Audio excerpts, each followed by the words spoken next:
I just wanna ball. I just wanna ball. Brand new kicks. Brand new kicks. I just wanna ball. I just wanna ball. Brand new kicks. Brand new kicks. I just wanna ball. I just wanna. What's up, people? I am Tapelo Ramuhumane, but you can call me Rams or you can call me Cass. And I am your host on Rams Podcast. Yes, sir, Rams Podcast. And my G, welcome to another episode on the cast. And we had to go big on this one. We got Mr. Medicine Man pulling through with the herbs on 420, my nigga. What's good, Elvis? What's up, my guy? Are you good, bro? Easy, dog. Hey, man, let's start from the top because I feel like you have a lot to talk about, dog. This being your comeback, I feel like you haven't really gotten like an opportunity to speak about who's Elvis, what is Elvis all about, what has Elvis done, what does Elvis plan to do, right? Mm-hmm. So let's start. Who's Elvis? I want you to give me Elvis. Give me Elvis. I knew where to start. I'll say jokes for the sake of jokes. Alright, but I'm an artist, bro. I'm an artist, that's what I do. Not genre bound, hip hop, and everything in between. Alright. Yeah, but I guess the home language is hip hop. A hip hop artist. Yeah, I'm a hip hop artist. Okay, so let's start. Like, how did you discover Elvis? How did you become Elvis? Like, tell me the story. How did you discover the music? How did you get into the music? I think the music discovered me, or rather chose me. Right? So in 2019, my old man's, he had to go home back to Mozambique, right? Yeah. For some spiritual issues, right? And also to touch base because he hadn't been in a while. So he went home. Then when he got home, of course, he had to go see someone. When we say someone, we be a traditional. Exactly. Because my dad was a prince, right? At the time. So Robert Kelly. wait, no. No, not that. But he went to see somebody and he was told about me and my family. It's royalty, there's a lot of chiefs and in Mozambique. in Mars. Deep. Yeah. So he went there and he was told about me. So if you come from a lineage of rulers, that's synonymous with healers as well, because a leader's always gonna They have to be spiritual like that. exactly. I So understand. he was told about me, and it was told since there's a lot of healers in your family, there's another healer, but he's a unique type of healer. He's the first artist in your family since the conception of your Such a lineage. dope way to start. Yes. Yeah, nah. Okay. This ain't for the camera. This is I understand. But I'm just saying, it got me into it. Continue. Yeah. So he was told about me, and I'm the first artist in my family. But really, what's ironic? I made Medicine Man before I even knew this fact. So when I said Medicine Man, it was cool. But really, I'm the Medicine Man. So we have a lot of shamans, a lot of healers in our family. I'm that, but in the musical sense. Yes. Okay. I just like the word ngoma. Okay. Easy. All right. Okay. Yeah, So that's what it is. talk to me when we get to Why You Whining. Let's start there. Why you Because I feel like that's like the first song, that was there. That was like, yo, this is. I was offended. Bang 2 years up on the strategy. Tiazi. Why they wilding? So I made the song. So I made the song. Does Why You Wildin' 1 or 2? Which one are we talking about? We're talking about the one that The has one. the Richie story. Someone told me about the Richie story. Is that the first one or the second one? You tell me, bro. Which is which? Come to what I say. That's the Ricky story. Oh yeah, I said I don't need a Ricky feature. Blah blah blah blah blah blah. R.I.P. Ricky first. But I always felt like I didn't need a Ricky feature. Because he was like the guy at that time. Yeah, but I feel like everybody who got a Ricky feature didn't do it justice. Okay. How you get a Ricky feature and you're not on a billboard somewhere in New York? That's it. you know, it's the perfect start. So if you have a Ricky feature, I feel like you have no reason to be an upcoming artist. Yeah. You should be someone far, you know. Yeah.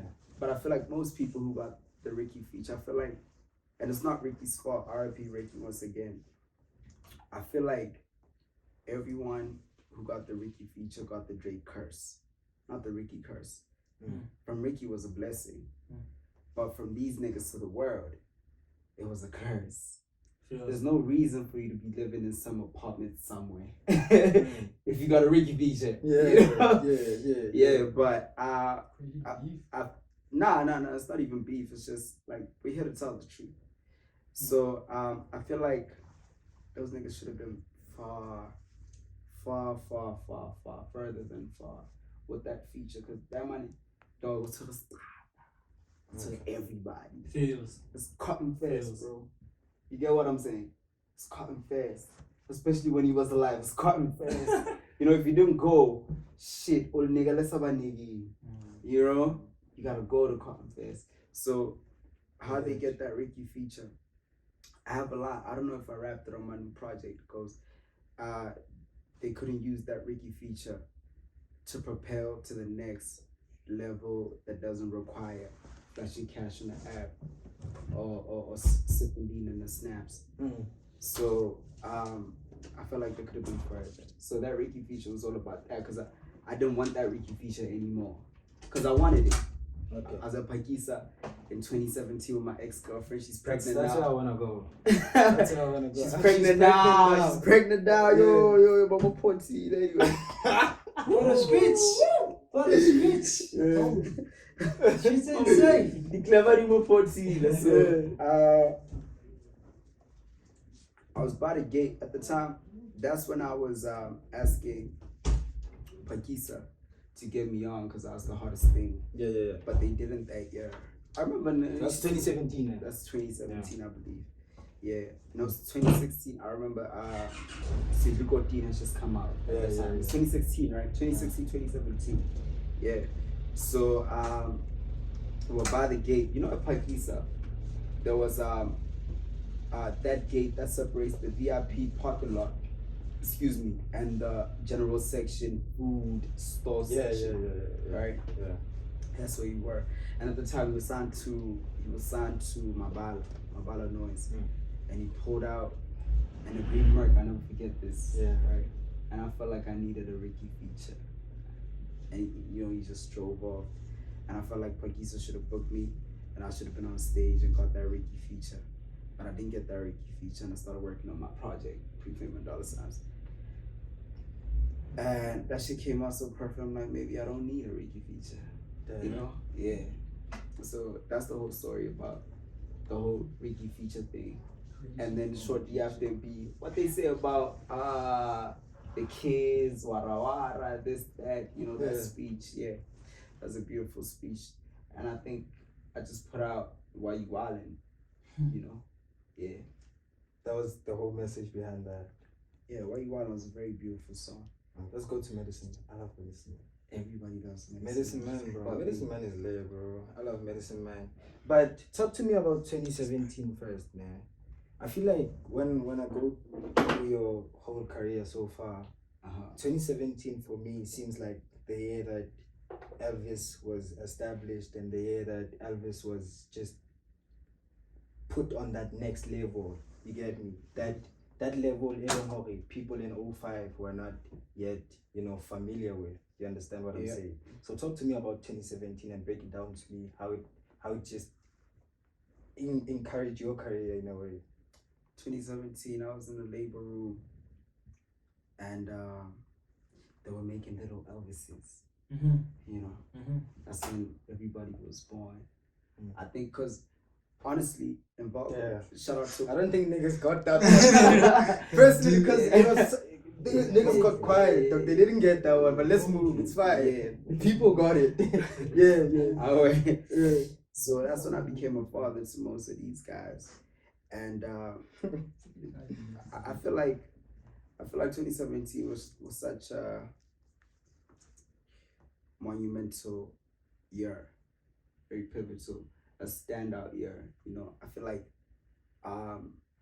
when Medicine Man came out, I was in high school. I remember KB. KB used to go to Kham at the time.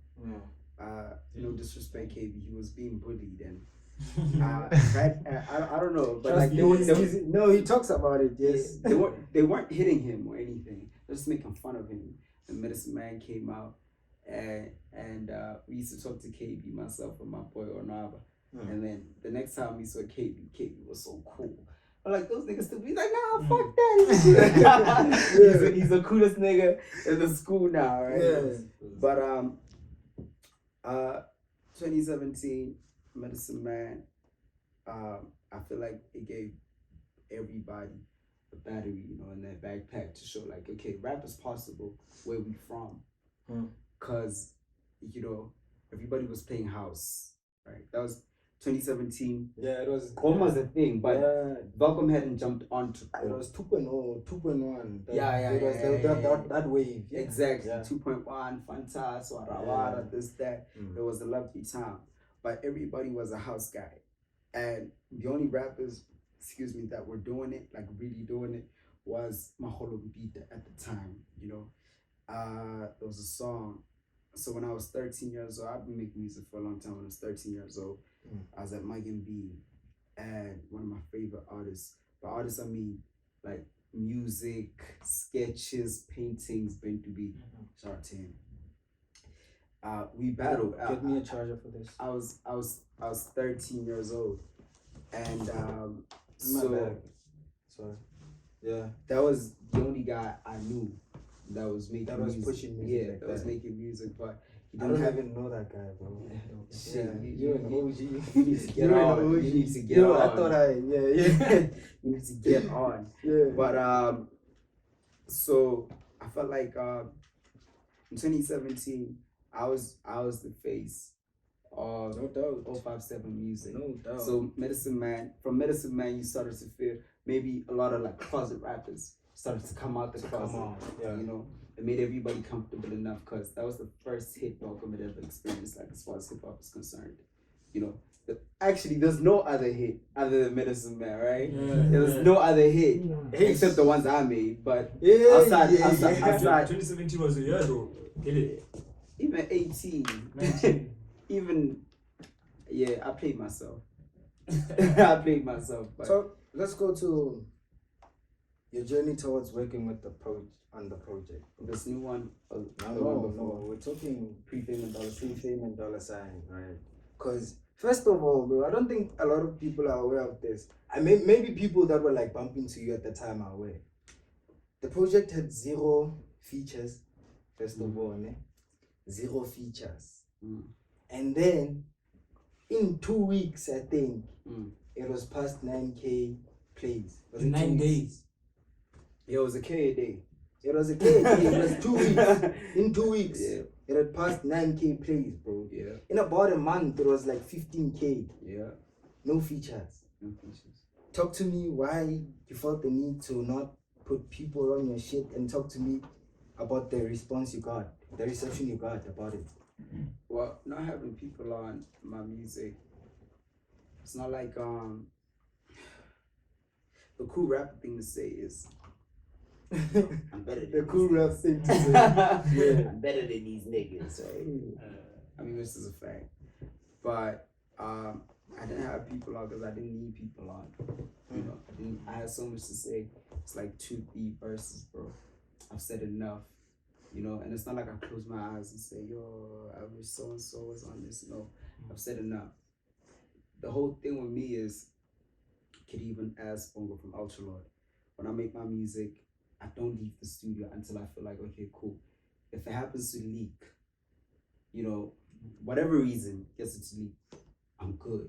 Yeah. You see, I'm good. So I get it in a short down. So if I record the song, I leave the studio, even if that nigga for whatever reasons decides he doesn't like me and decides to leak the song, perfect. You know, I'm unscathed. You know, because I think most of my life, I mean, death is not a foreign thing to me. I know death. Not that I've died, but I know a lot of people who've died. Yeah. Right. So I feel I'm in the studio, the moment I step out, I could die. So this is how my studio sessions go. I work on a song for however many days, months, even a year. Songs I've worked on for a year. I go to the studio, I record the song, and then we're done. We're done. And then as soon as I step out the studio, right, I never drive to the studio. I always walk to the studio. No, I never drive from the studio. I always walk from the studio so I could listen to the song. And when you walk in, that's when you're the most purest. Yeah. So as soon as I step out that gate, excuse me, I always send it to my boy, Barnaba, Tariq, and Patrick, and you see. So, and they know the drill. If I happen to die, then they could always release the posthumous one, So, yeah. The reason I didn't have any features was because I felt like I had enough to say. Okay. I had. Were there people that you would have worked with if an opportunity were to come? No, at that time. Let me say at that time. Let me not say now. Now we'll get to now. I'm saying then at that time. No Kevin Kenyana. Nah. No disrespect. Nah. No, nobody. Cause it's like it's pre-fame and dollar signs. Okay, cool. Let's think about it in the context of Malcolm, man. Yeah. Who's more famous than me in this space? Nobody. I haven't released a song in how many years? 3 or 4 years? I don't know. But like I still go out and like it's still love. It's still, But if you think about it, even before most people knew I was making music, I'd always been the guy from like 2014. So this conversation starts from like 2017, 2016, 2017. But from 2014, it was like everybody knows Elvis. So if we're talking pre-fame and dollar signs, the key words are fame. Well, pre and fame, since it's one word. But the most important thing, who could understand it better than me? Nobody. So who better to tell it? You. Here we go. You got me there. Damn, you got me. There's a lot of hit songs, Mo. The entire project, bro.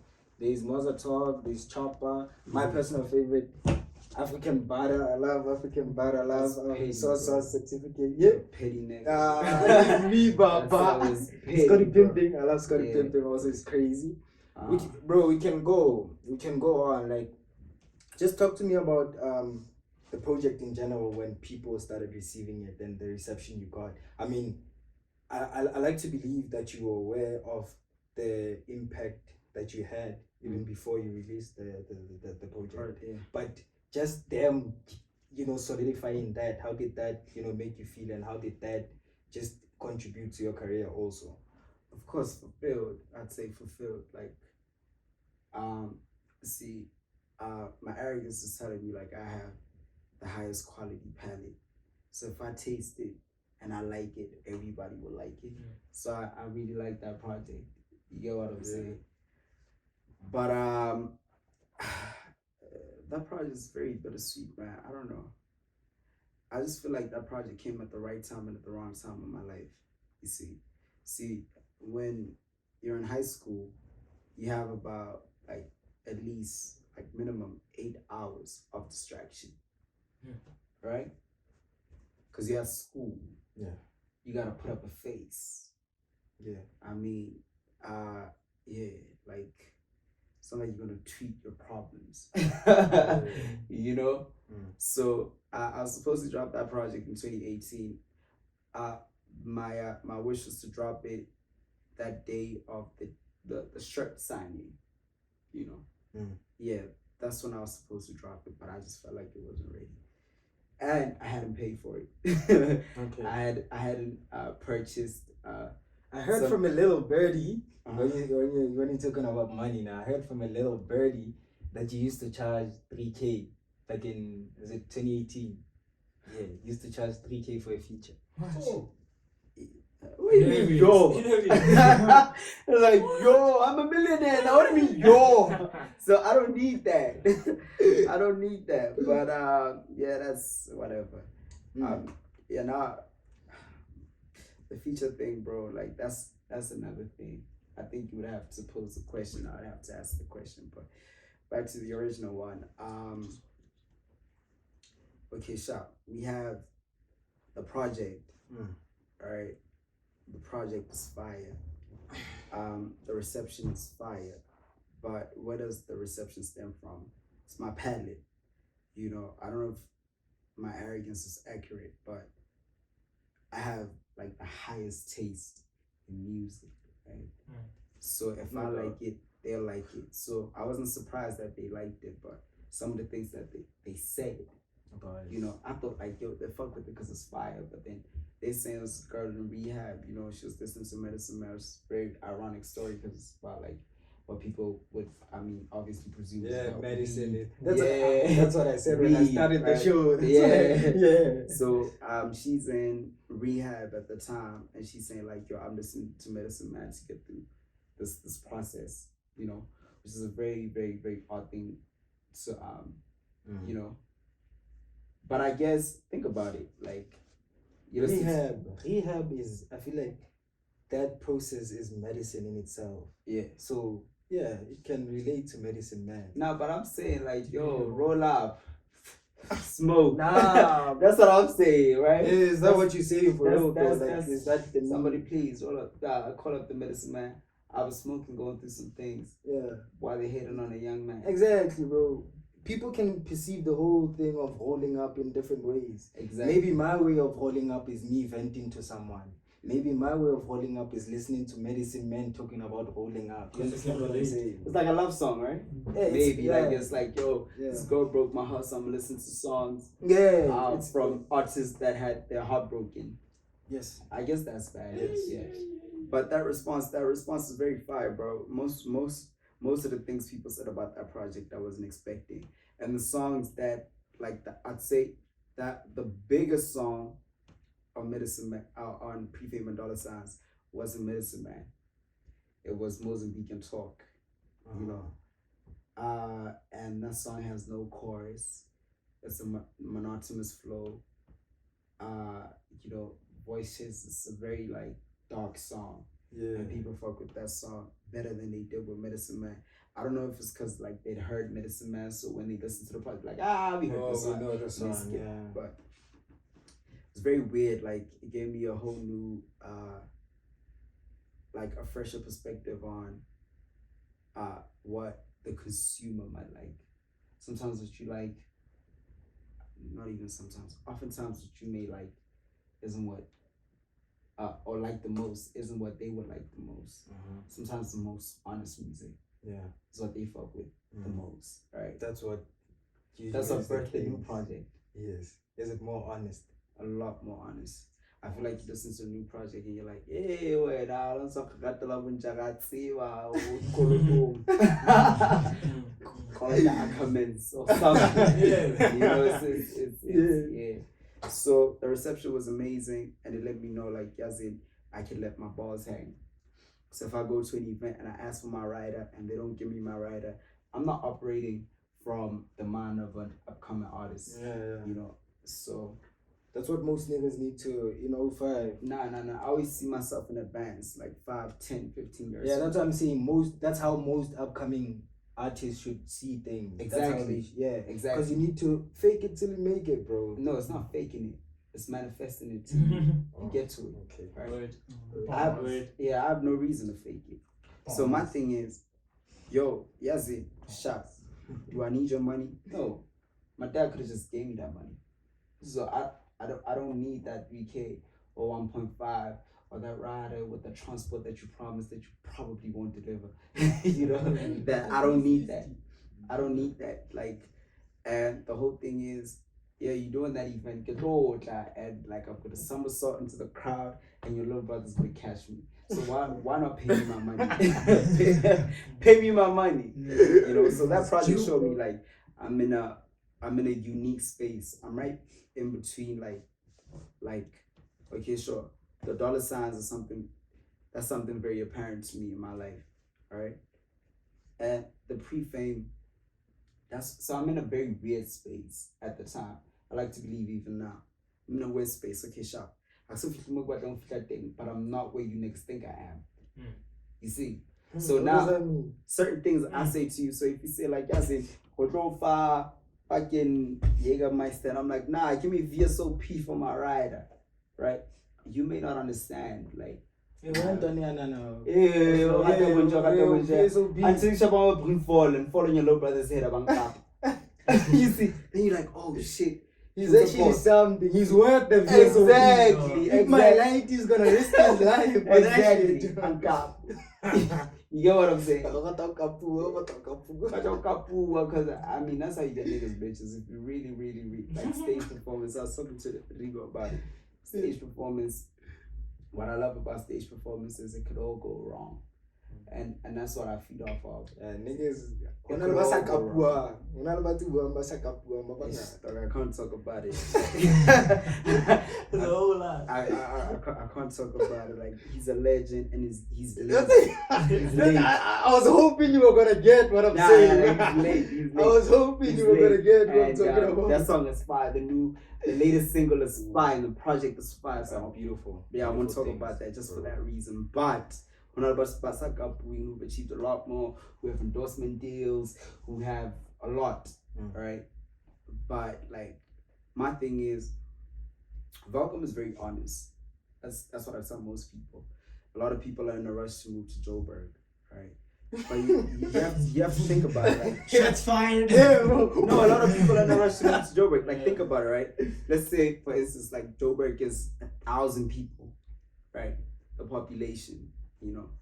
So you thinking about it as an artist, and you're looking at just SoundCloud numbers, and you're thinking, the demographic, my demographic is in Johannesburg, so I should probably move there. And then you move there, and you find out over to, yes, there's 1,000 people, but it's split like 20 ways, right? Out of that 1,000, dog, you're not getting too much out of that, you know, because most of all, like, you sound like Playboy Cardi, you know. And if you're gonna cross over, Y2K, bro, you get what I'm saying?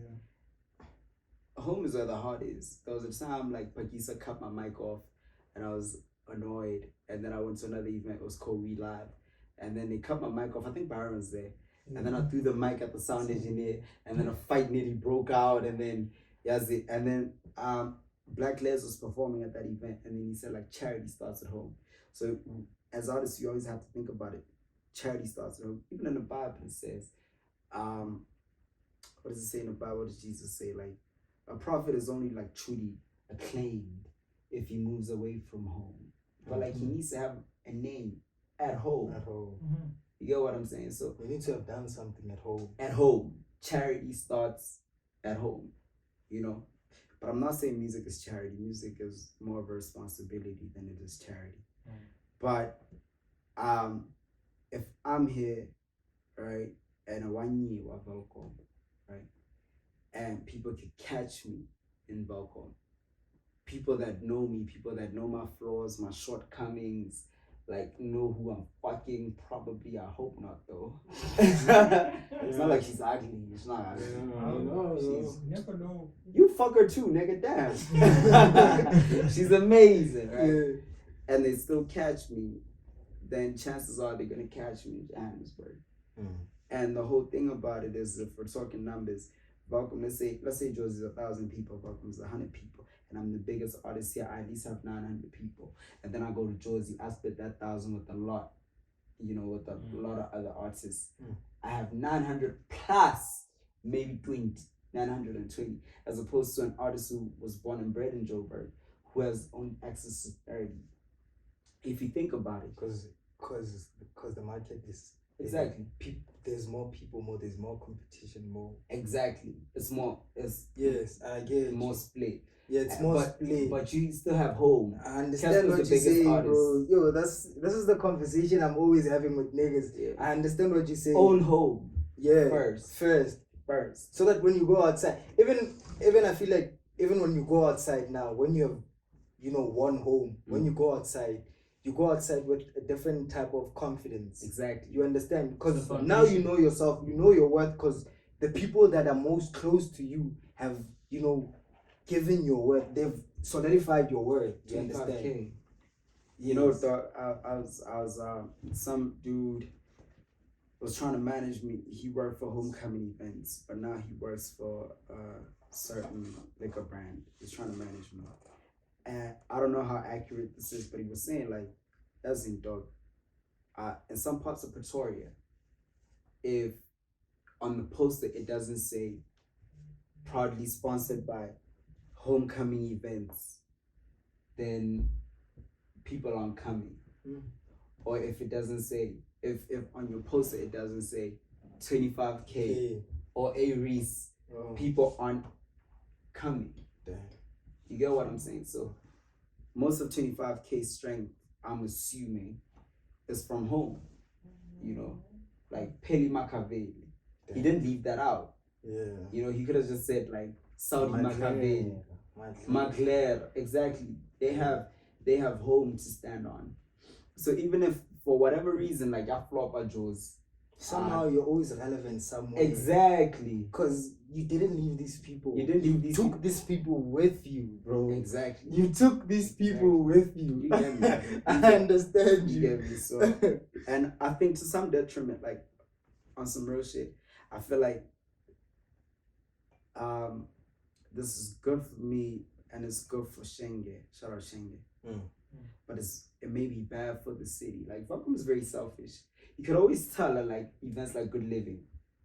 What I love about Good Living, I don't know if you guys saw my 2018 performance at Good Living. There was space between the stage and where people are. So Good Living never places their marquees like close to the stage. So people are never chilling at the stage. They're always chilling. They're always in the streets, right?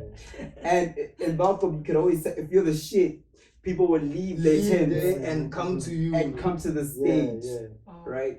And in the history of Balcom, the only people that people have left their tents and their comfortable seats for is just me and Shenge, right? So I don't care, like niggas could like rap like hypothesis, metamorphoses, hyperbole, hieroglyphics. It doesn't matter. If those people don't leave their tents for you to come if closer you don't to even the get a chance to get on that stage. Do you even get a chance to get on that stage? ish. How many do get the chance to That's get on another that stage? chat. You get what I'm saying? That's another chat. Okay. But if you are on that stage and people leave their tents to come closer to the rail closest to the VIP section, then you know you're on. So I feel like Welcome Hip Hop is in a beautiful space, but it's in a bad space because the only people that people would walk or run to the rail for is just me and Shenge. And that's why the only rapper I publicly show love for is Shenge. Because I'm like, dog. Publicly, have you worked with him publicly? Dog, you heard this. I mean, you got this. No, You're it's a not journalist. public. This nigga. It's not public. This It's not nigga. public. This nigga. Alright, but I get you. Also, now that we're touching on Shenge here, let's talk about the Blue Room, because Blue Room came with a lot of hits, man. Yeah. Right? And this song that I have that people don't know about, it comes from there, if I'm not mistaken, with Fuego. Yeah. Talk to me about that, like, because you made it clear, okay, you don't just work with anyone. I think that's clear, that's evident. You don't just work with anyone. Okay, so what is it about them that okay, so what is it about them, you know, that was different, that made you say, oh, okay, I can work with these people, that being Fuego and Shenge, because the stars, Fuego's like the king of Grosstack, Shenge's like the king of the 2000s. Why not? You know, why not? Shenge, I love Shenge so much. I have so much love for Shenge, bro. It reminds me of me when I was still in high school. Yeah. Like the control, the influence at the time. You know, everything. I'm just like, yo, this is how I was doing it. Mind you, like, you know, my thing is I'm like 96 years old, but I'm like 22. You see, an old soul. exactly. So I forget. Same here. You know, I forget. Like, Sparkles. you see, ask me how old I am. I was late. Yeah, even lie. How old do you say you are? Yeah. How old do you say you are? How old do you think I am? 23. Yeah, Let's go with that. This nigga must be a criminal. Making this question. But yeah, like Shaggy kind of, reintroduced me to who I was like in high school, so it's like, yeah, this is what I was doing, because with me, there's not a lot of, like, my high school years is so unique, right? I didn't get to see many people in the position that I was in, you see. So, from the time I graduated high school, Shaggy was the only point of reference, so. Even let study on your music video. Exactly. That's respect. Because it's not like I need help, but It's not like I need help. it's not like I need help. So exactly. It's a sign of respect. I'm like, I trust your judgment. I trust you. In that regard, in the art space, Shanga's such a fucking genius, bro. You have no idea. So if you're working with Shanga, you're working with the right people. You're gonna be successful. One on fellow, no, don't worry. I won't pay you, but you'll be fine. They the art. Let's talk offers, bro. Did you ever get offers? Cause there's a song. Let me not mess this up. I picked up the cartoon and never signed to it. Yeah. What does that mean, bro? Does it mean like you got an offer, Cotton Club Records? That's what people are saying in the streets. Can I tell you something, bro? Tell me something. Just last night, I don't know who I spoke to. Content first vibes. Just last night, I was on the phone. Oh, I was on the phone with another. That's who I spoke to, And I was in a deep negotiation. If you're on my WhatsApp, You were complaining. Yeah. Alright. And like that negotiation was heavy, bro. Right. And in that negotiation, my dad's late now. So in that negotiation, like not a lot, but disrespect. It's never 1%, it's never 100%, it's always 100%. Do you understand what I'm saying? Somebody disrespects, it's never 1%. Yeah, they can't. I understand. Yeah, so a lot of disrespect was past my dad. There's a lot going on in that in that room, right? So, and then I realized like somebody was talking shit about somebody who's late. So I really love to answer your question, but that person is late. So that's me answering the question. Yeah, like we'll skip that, but there's been a lot of offers. But I understand like how people view me, Just my boy just walked in. His name is Patrick McCarthy. That's like the biggest thing in the film, Yo, I saw you graduated. But That's a story. That's a story for another day. I saw him. Okay, It's not about some award. Just give him his award. Just give him his award. Yeah. So, my boy, about, I don't know, man. The whole offer thing, my boy's a star, just give him what's due to him, But like, this is an art space, and you're never gonna get what's due to you accurately or fully, So yeah, we can move on to the next question. I just make it a point to not talk about people who aren't here because they can't speak. I understand that. It's gonna seem like now you're claiming a lot of things. Exactly.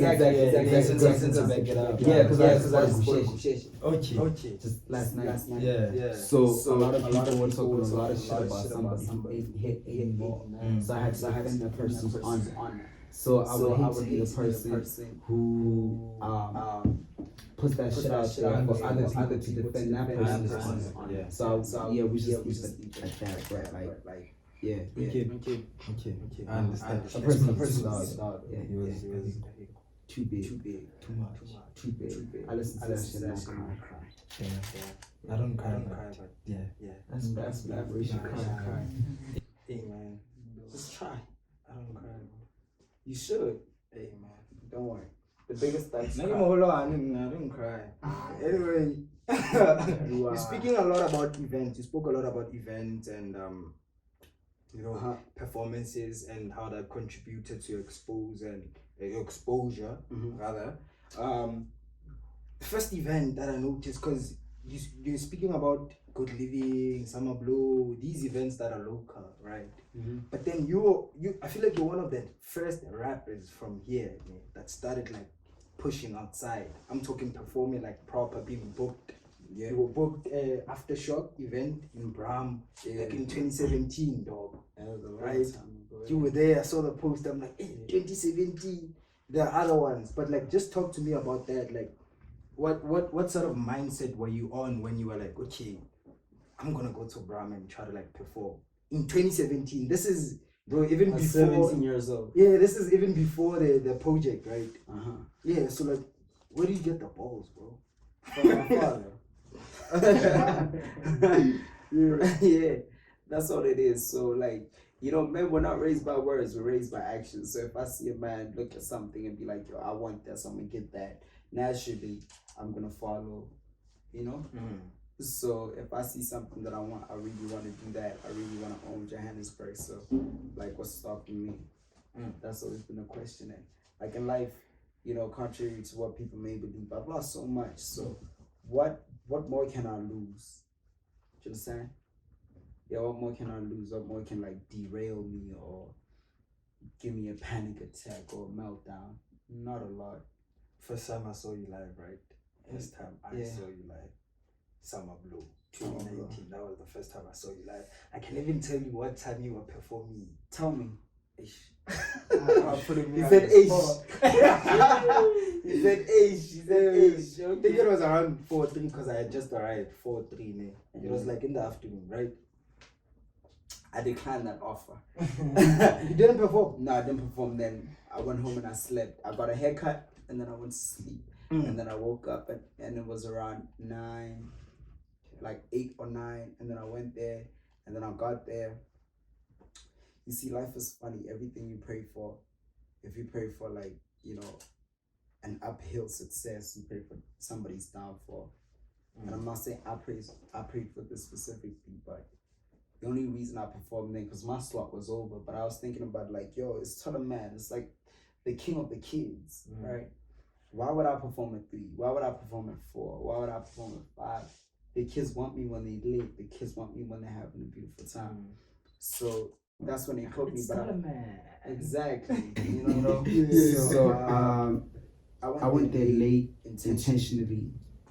Yeah. And you gotta think about this, right? Let me talk my shit. I got there and like Casper was performing Royal Bafokeng at the time, so he pulled up, right, with his team. And I don't know who performed before him, but Casper got on just before me, right? And as Casper's performing, I don't remember what song he opened with, but it was a lovely time, bro. Like Casper gets started. Dog shit. So as he was performing, a call came through. Unfortunately, you know, R.I.P. Shoma Josie had just like lost her sister in a car crash, or her sister was in the hospital or something. She was supposed to be right after Casper. So I declined the earlier slot. I said, fuck that. But like I had my bros, you know where we from. So daddy never think I can do. Yeah, I mean, what you do? Yeah, only money that I want.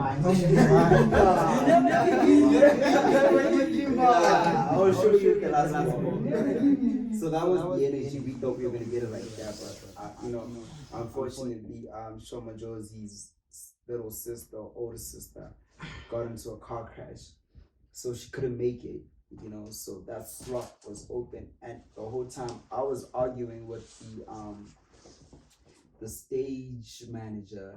Mind you, bro, imagine a whole What was the argument about? Like, I should go on. They're like, whoa. And imagine, look at this, right?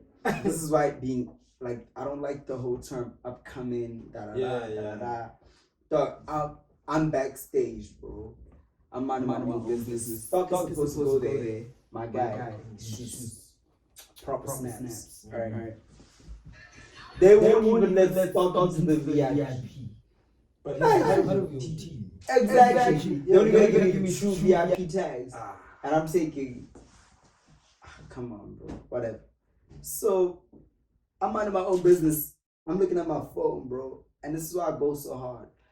I made sure, like, I'm not about to turn 23, without having become a millionaire. So, like, I made that vow then. I'm like, you know what? I have to become a millionaire soon.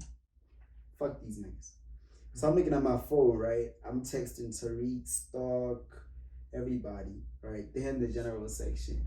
And you know those niggas are real. If they didn't want to go there in the first place, but they only came for work that involves. And they're actually working. Yeah, and they came to the general section, and I didn't have money on me at the time. I was a little bit of a broke boy, but thank God things have changed.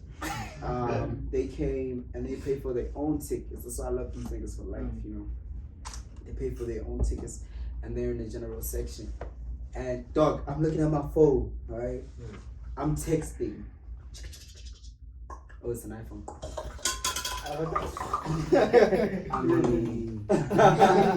Bro. And then Casper's about to go on stage, bro. Casper's bouncing, bro. I'm looking at my phone. I'm minding my own business, but I'm too close to the stage, I guess. That I get pushed like this. Imagine, bro. I see myself saying, I get pushed. I get pushed. My heart gets crushed, I look down, and I'm a very vengeful person. I say, you know what? It's not about Casper. I love Casper to death. But like these niggas, these big ass niggas, like bullets don't exist. Like we can't just shoot them with their muscles. But that's another chat. Like they push me out the way. And they say they push me out the way, bro. And I am so offended, bro. Yeah. So I think about calling all my uncles in the VIP section. But like they're with the 2000s, you know how these niggas move. So I'm like, I have one thing to my sip, right? And then life is crazy, no disrespect. Fortunately for me, but unfortunately for Shoma Josie, she couldn't make it. So there's a slot open, a 30-minute or an hour slot, I believe. And they say like, yo, the stage manager looks to me and points at me, hey, Steve, everything ready. I got 2 memory sticks because I just come from student fest and I had one memory stick and I didn't know at the time. I was still learning if you play a song on this side, like if you want to change the song, change it on this side. It's just very technical. So I had 2 memory sticks, Chobe stuff from like Chop stuff from House Nation. Yeah, he was handling my set, and my boy Tariq was handling him and Tariq were handling my session, my slot. Right. So they sneaked into the VIP section, and imagine they had to sneak in. That time I'm booked. They had to sneak in. You see how I'm you know what? That's another chat. So they're already in the VIP section. Somehow they managed to sneak in, and we go on stage. And I'll go on, and I wasn't wearing a crop top, bro. I was wearing a perfect fit, so we called it in fashion, right? The flannel shirt was right by my waist, so we called it a perfect fit. They said it was a crop top. So understand the disrespect leading up to that performance. Number one, they gave me an afternoon slot. Like I can't just shoot you with your muscles. Number two, they say I'm wearing a crop top. And I'll never forget that was C-Dad, right? That was C-Dad. She said I'm wearing a crop top, but you see, it's me, and thank God you made me attractive. So the girls have beautiful. Elvis is for the colors in bro. Yeah. Elvis. For the ones on top.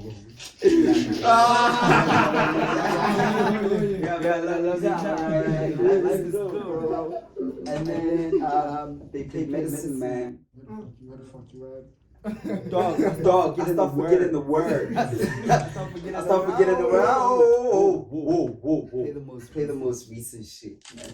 And they play the most recent shit, and I realized, I can handle a lot of things, but humiliation, embarrassment, that's like the hardest pill to swallow, because that shit you gotta explain or do better than, and I don't have the platform to explain, so I have to do better than, so I felt like jump off the speaker. I was on the speaker. The speaker was shaking. I was praying to God I don't fall. So like I get on the thing, the rail. Yeah, Start going off, dog. Yeah, Crazy. but this is what pissed me off about that performance, right? I jumped into the crowd, dog. Luckily, kill nigga, so nigga la nigga, wow. So I was sagging. Niggas start trying to grab for my balls. Luckily, I was sagging. Get out of here. I'm telling you, luckily I was sagging, bro. That's when I realized niggas don't love me.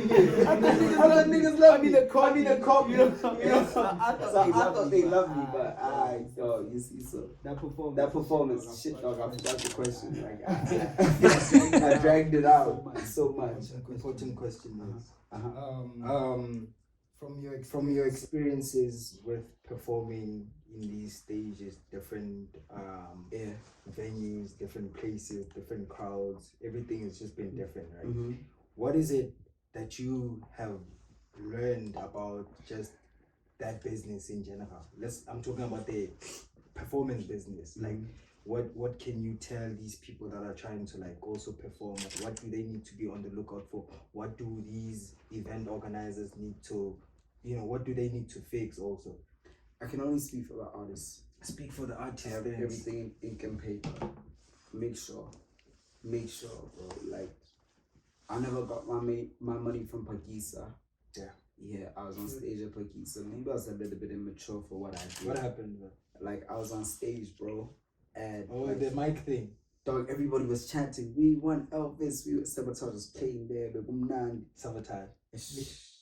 Dog. Shout outs to keep He sabotaged you, bro. No, wait. No, relax. No. Sabotage was playing, and like the time he was playing in was due to him. But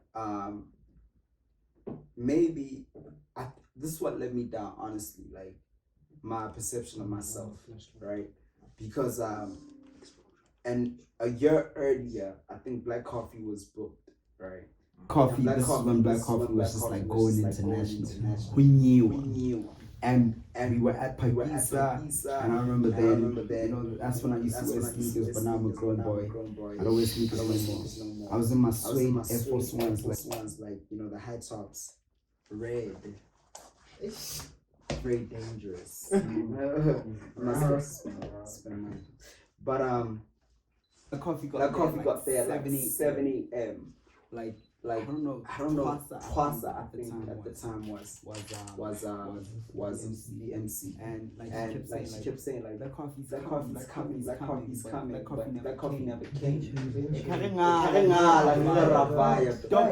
People were at the gate, dog, and they said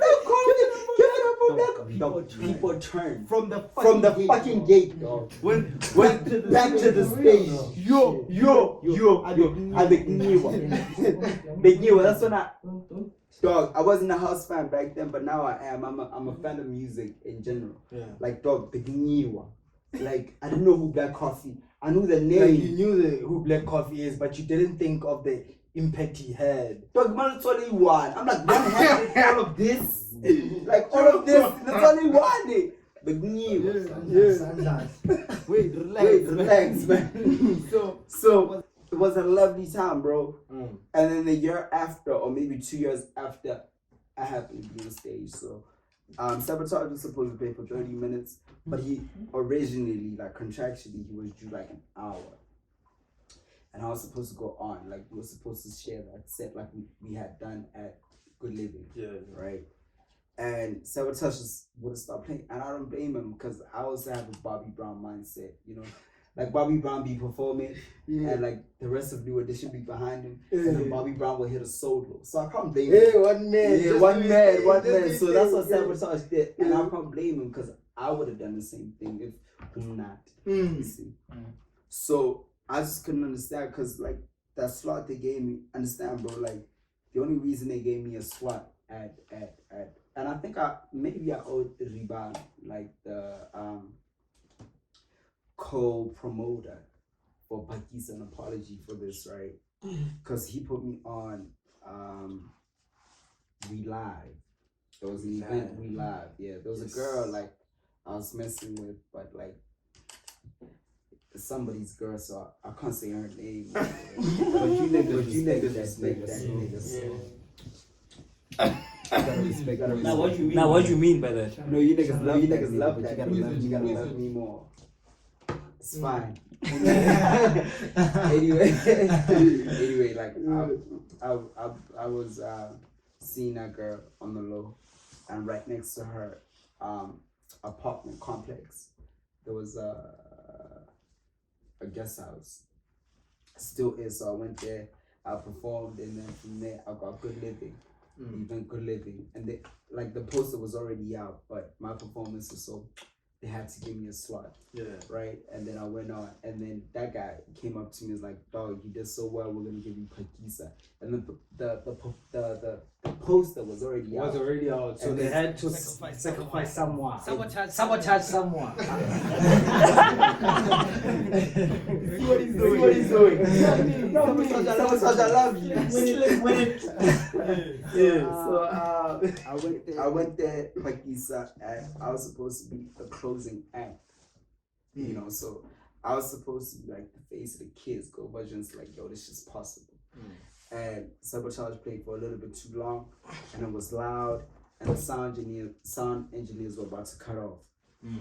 So Sabotage didn't start playing, but it's not his fault because I would have done the same thing, so I don't really know how to do them. But I just felt like what they did for Black Coffee, they should have done for me.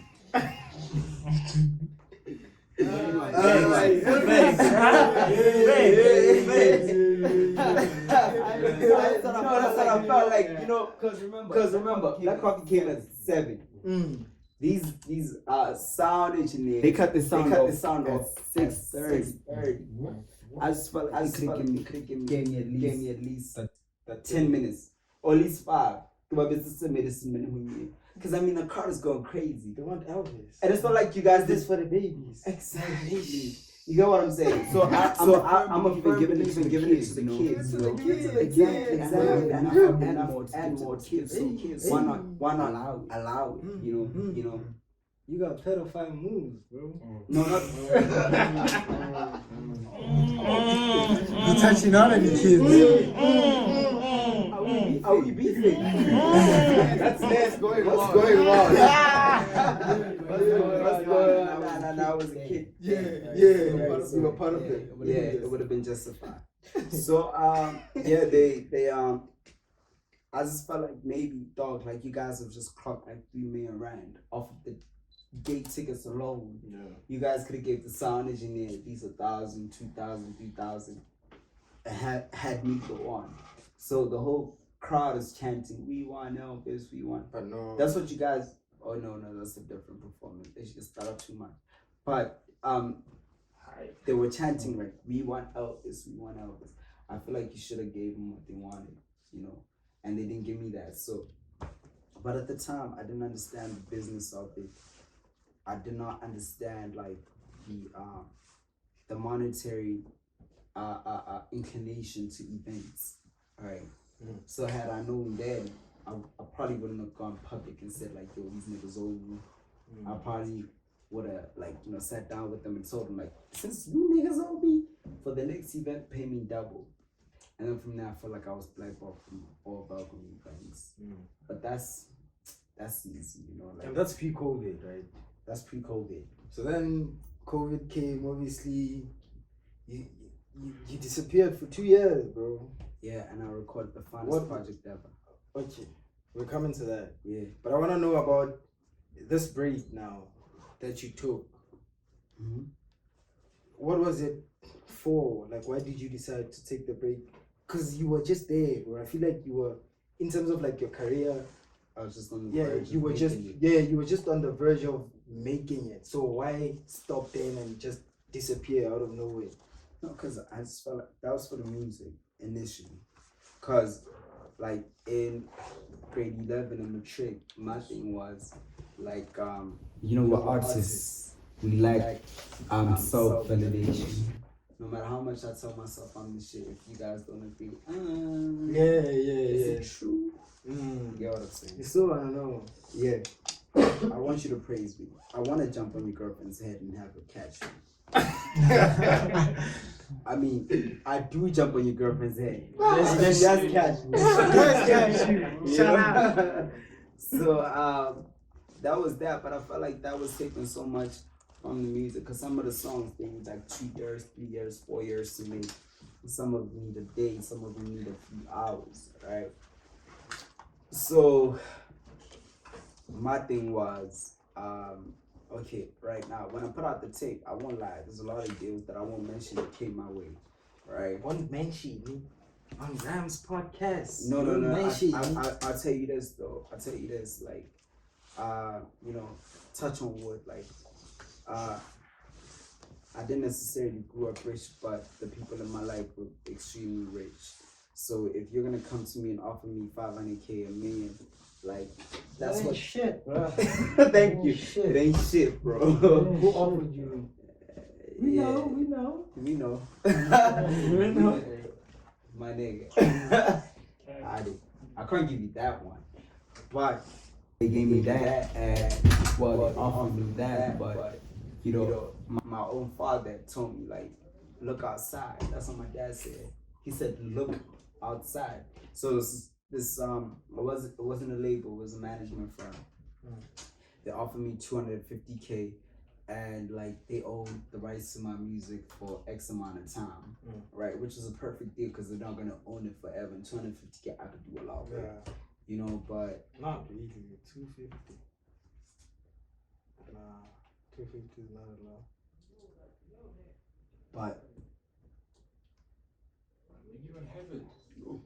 That's speakers, eh? That's speakers, but Bruce a millionaire, no doubt. wait, Okay. wait. Yeah, okay. So you understand, like Yeah. I'm raised by people like that. Yeah. And they just said to me like, yo, dog, look outside. Would you take that car for your life?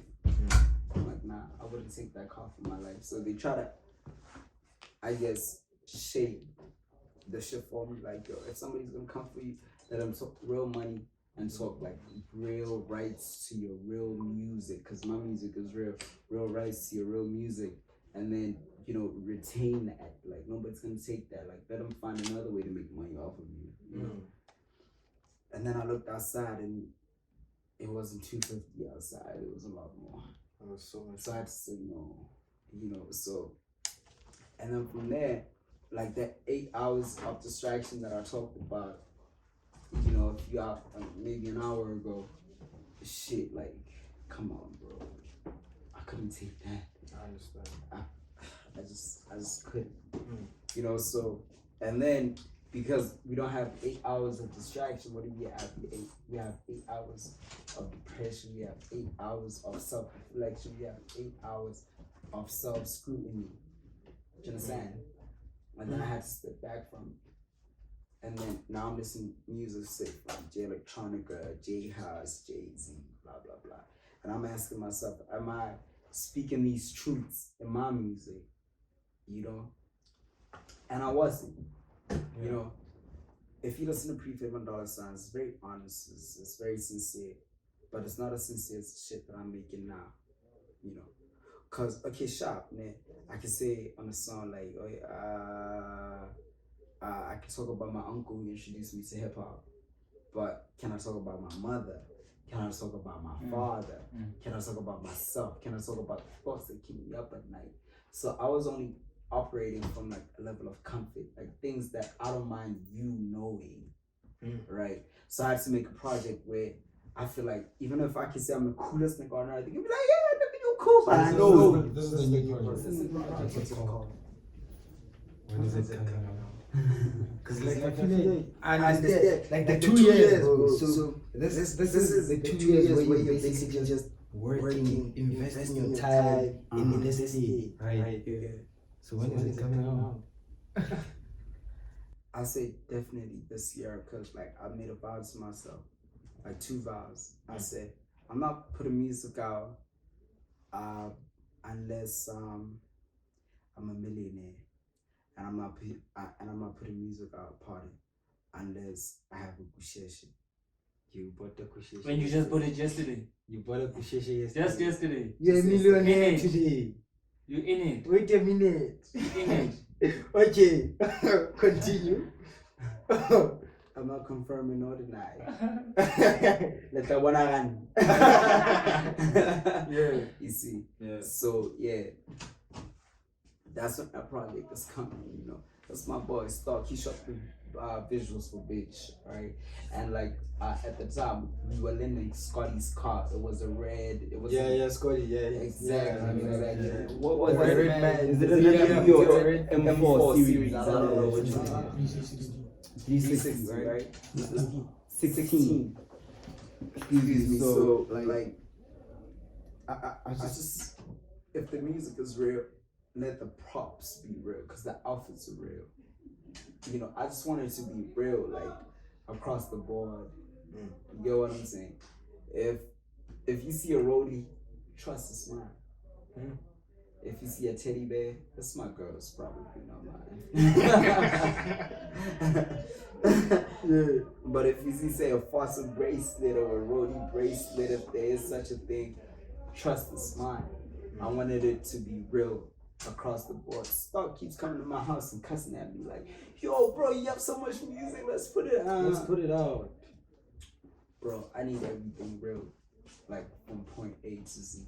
You know, so the music is coming definitely this year. Cause I said to myself, you know what? I set those goals for me. Millionaire kusheshe. Millionaire kusheshe. I don't know about the millionaire now. I'm not gonna confirm it. I'm not gonna deny it. But the kusheshe, I'll say for a fact, like a day before the recording of this episode, for sure. Yeah. I just bought it, you know. So that's done. So you know the music is coming soon. The music is coming. We're gonna get exclusives though. This guy's acting like he doesn't have. You need to act like you don't know. You need to act like you don't know. What? You have the exclusives? Yeah.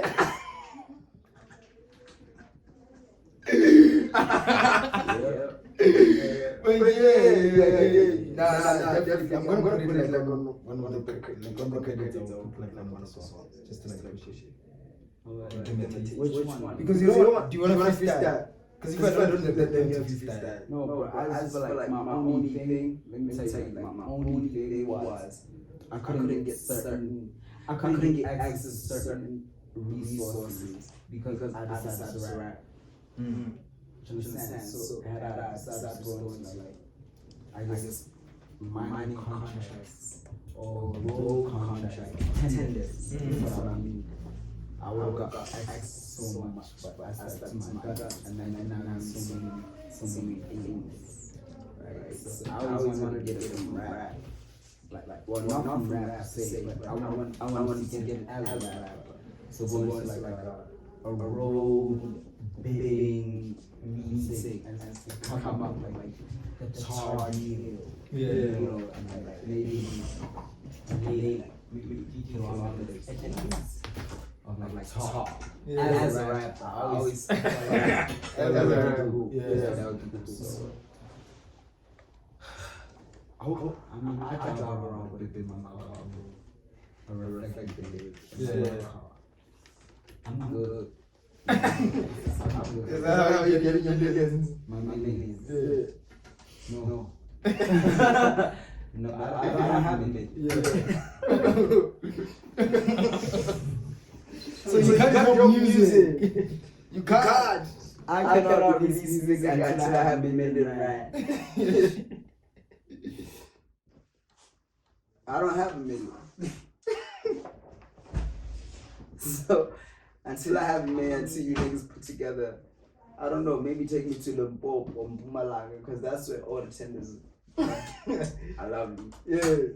You know, maybe I build an estate or build a road or something, you know, out of 50 something, out of 50 something. That's how you get the millions, bro. Exactly. But by the way, like, the most important thing for me has always been like independence. You know, like, just the other day, 2 days ago, I was at a mechanic, I was getting the car fixed, and we needed, they call it Reckons. I don't know if that's the right pronunciation. So we had to go get break-ins. I don't know what the fuck break-ins are, my nigga, but we tried to leave with that guy. His boss is Indian. We told that guy like, yo, chief, we trying to leave with this guy so he could help us choose because we're driving a Polo. Yeah. He's like, no, he can't go anywhere. Haibo. Come on, dog. Like he's going to buy shit to help the business. Yeah. Right.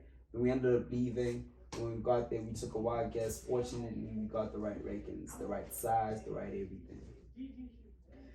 But driving back, I realized like I don't want this for myself. I don't want a man to have that much power Over you. Exactly. Like that guy was going to help. That's why we're hustling this shit. You I'm see, not trying to work. self-owned, self-produced. Yes, sir. Exactly. And self-distributed. And self-created. Exactly. I'm not saying I'm gonna be an independent artist forever. I don't mind sharing. If I have 6 million, you can get 20,000. I don't mind.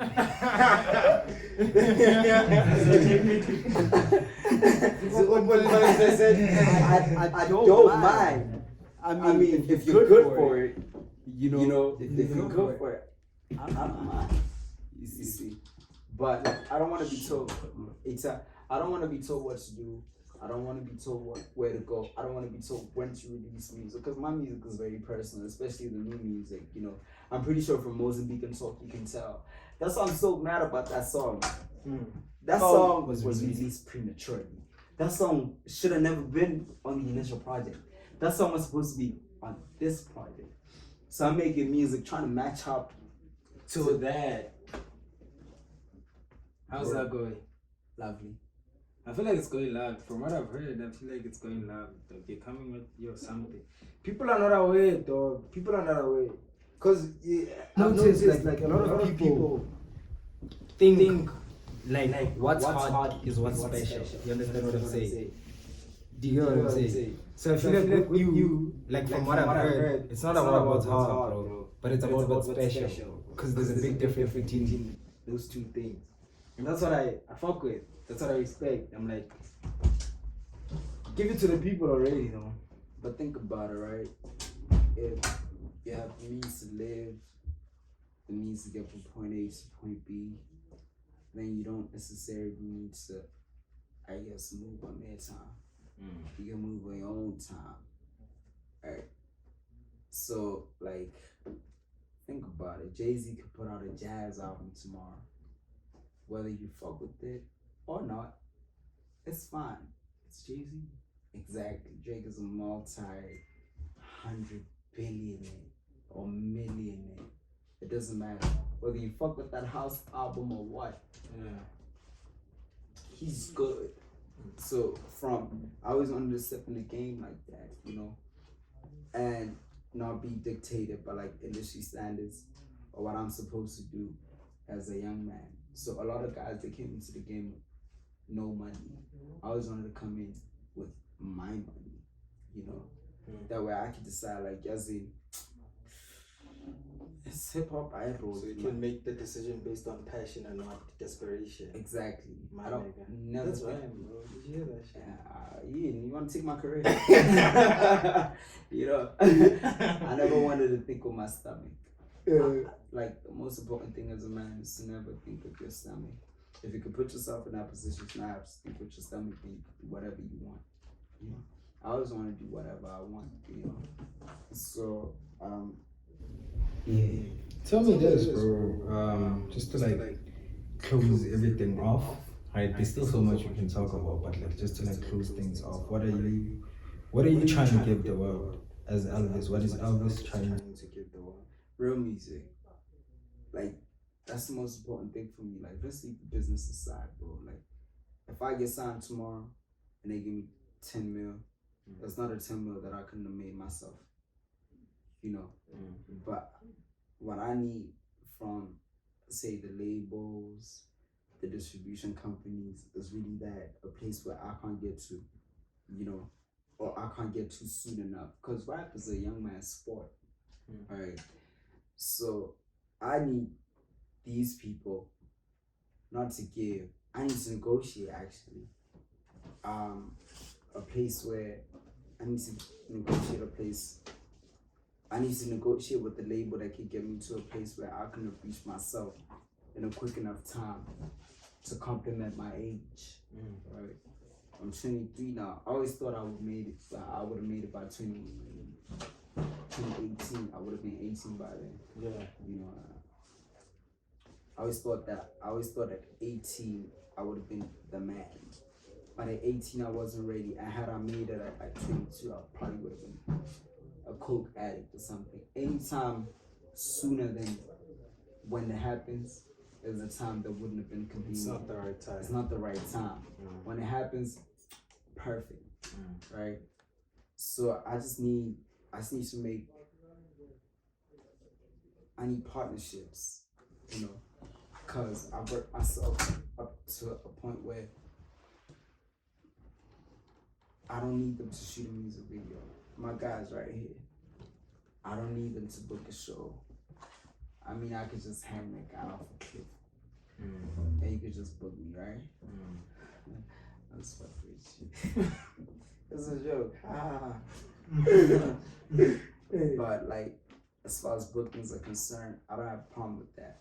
As far as like creating is concerned, I don't have a problem with that. I just need their connections. Say to the US, to the UK, to the rest of Africa, to parts of Saudi Arabia. That's all I need. The music is done, bro. I spent 3 years. I remember playing Don Toliver's new album a day after they announced that universities would be shut down in Johannesburg. That's when I started recording my tape, you know. And I wrote, like I say, maybe 40% of my tape during COVID. And then like I've been fucking celebrity bitches and everything. Yeah. So I've made enough music now to put a project out. You know. So if I need to put a song out, what I need from these guys, well, not necessarily what I need, but a point where I haven't gotten to as Elvis is that international reach. So if somebody's thinking of signing me, like, don't tell me you're gonna sign me to KwaZulu Natal. You see the Brambos, but I can get there. I can get there. Yeah. You know, come on. I just need somebody who's honest. Let's now we talking signing, right? Yeah. Honest. I'm a man of his word, because I'm a man of my word. If I say I'm gonna give you 20 songs, I'm gonna give you 21. I always give more than I promised. You know. So if you say you're gonna get me to Tanzania, you better make sure you get me to fucking Egypt. Further. You know, we gotta keep going. Yeah. You gotta get me to where Besta couldn't even reach. So yeah, I just need the truth, bro. Like, but what I realized with our industry, like, it seems in our industry there is honor amongst. No, there is no honor amongst thieves. Everybody in this industry is a thief. So that's why I try to make everything, and I try to develop everything, and I try to like run everything to a point where, like myself, actually, I try to do it with my own strength, with my own sweat. That way nobody can tell me. I just want independence and freedom, to answer your question. Independence and freedom. For me to release music, I have to feel independent and free enough to release my own music. And you want to be given the platform to sell that to the world. Your independence and your freedom, sell it to the world. I like everything you said after the word given. I know nobody's going to give it to me. So that's why I took my time making the music. And that's why I'm taking my time releasing the music. I have to take that platform. You know, I know my music is better than everybody's. You know, I have no doubt. 3 years ago, I made Gabiyam, Solomon, and just like all these songs that you've heard that, of course, the viewer has. They haven't heard, but once they hear it, they'll understand why it took so long. I need the patience. So many people in my life have died. So many people in my life have been arrested.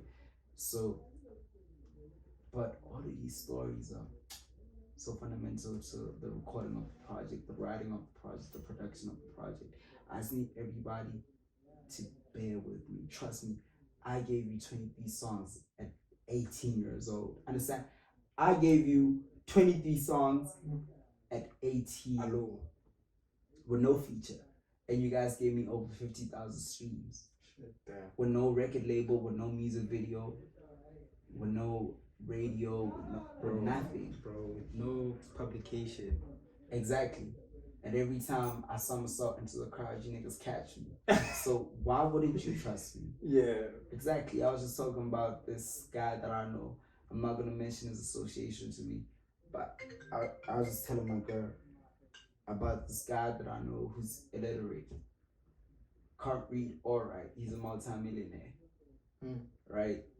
So the If you issue. can do all of those things and not stop. Why can't I do that with my matric Yeah. certificate? Yeah. Why can't I do that with my gift? You know what I'm saying? So maybe the letdown for the fans is the examples that I've had in my life.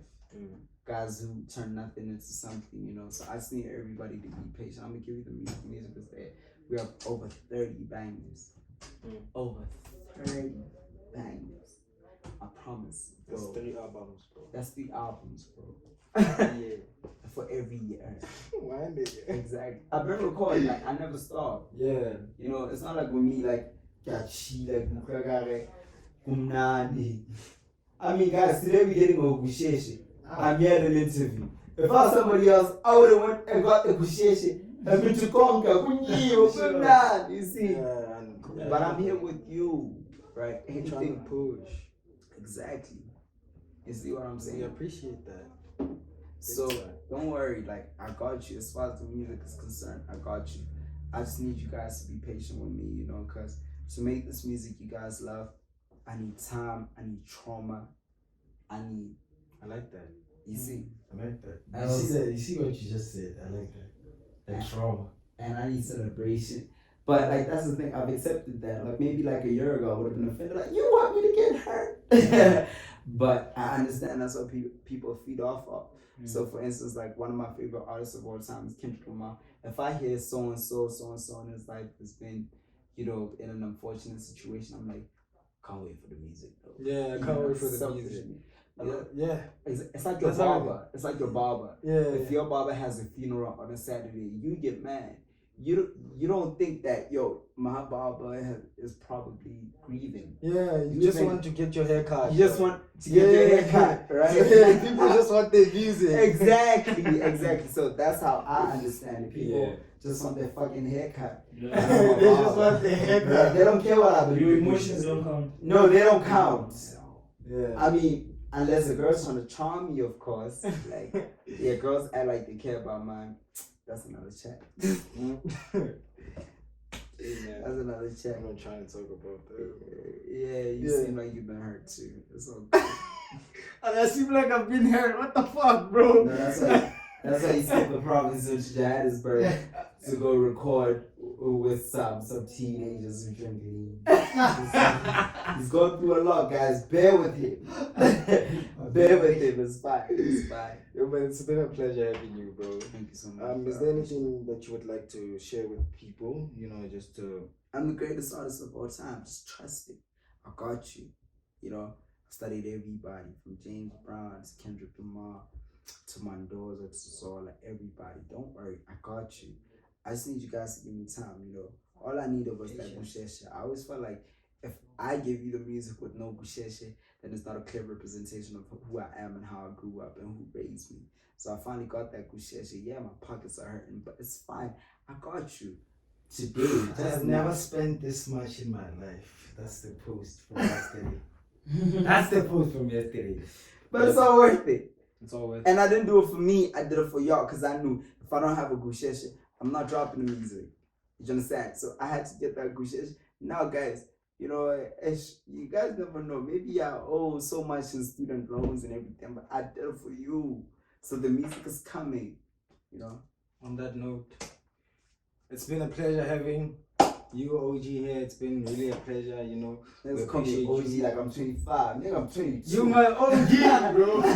You're my OG. I'm 22. But yeah. anyway, you know, we appreciate you sharing your story with us. We appreciate you sharing your future and your future aspirations with us. That is very important. We appreciate that. And on that note, would you like to tell the people to like, share, comment, and subscribe? You can do that. I just wanna Hey, ball. man, don't forget to like, I just wanna share, ball. comment, and subscribe. And Brand don't new forget to hit kid. that notification bell. Brand so new you kid. know next time I drop. I just wanna ball. We're I gonna just have wanna it ball. lit 420 level. Brand new kid. It's been a pleasure time since I'm the smallest.